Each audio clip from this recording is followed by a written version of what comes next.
En fait, ce qu'on est en train de faire dans un réseau d'éducation populaire qui comporte plusieurs associations, plusieurs scopes en France, qu'on peut repérer assez facilement, c'est qu'on est en train d'essayer de donner la parole à des gens pour qu'ils témoignent de la façon dont se met en place la domination dans leur secteur. Un peu à l'image d'un puzzle.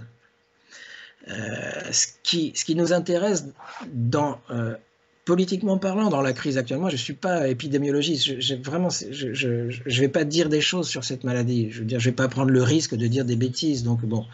En revanche, à force d'observer la façon dont on a démoli la formation professionnelle avec la loi sur la liberté de choisir son avenir professionnel. C'est une loi qui a un très joli nom.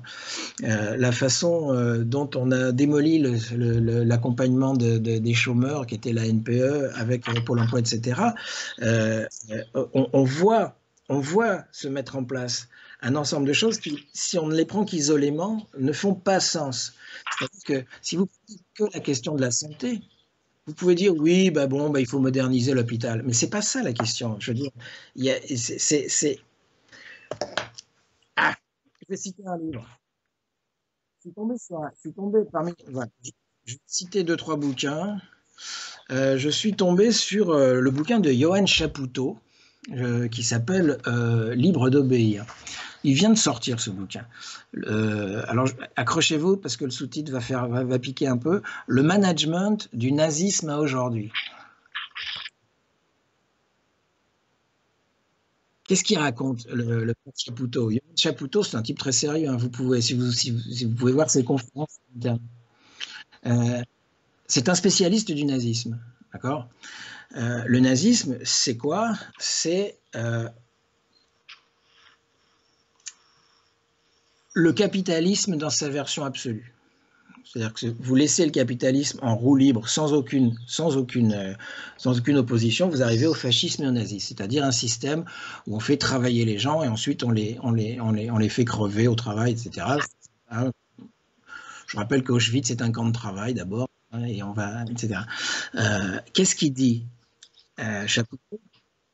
Il pense que les nazis avaient une horreur de l'État protecteur, de l'État qui donne des allocations à des chômeurs. Et que, ce que vont faire les nazis, c'est qu'ils vont démolir un par un les services publics et les remplacer par des agences. Là, vous vous dites, tiens, c'est marrant, il y a des agences régionales de santé.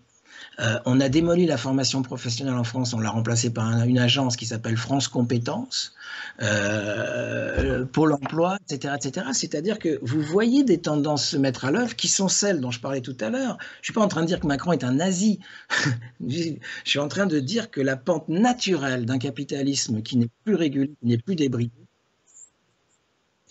et quand on parle actuellement de dérive, je ne sais pas si vous avez vu ça, il y a des émissions sur France Inter, alors j'aime beaucoup ça. Y a-t-il une dérive autoritaire du gouvernement Macron? Ça me fait beaucoup rigoler. Il y a plus qu'une dérive autoritaire. Vous avez, comment il s'appelle, Emmanuel Todd, qui vient d'écrire un bouquin qui s'appelle Les luttes de classe en France au XXIe siècle. Todd parle de dérive fascistoïde de la Macronie. C'est pareil, c'est pas Macron le problème. Macron n'est que le représentant d'un capitalisme livré à lui-même.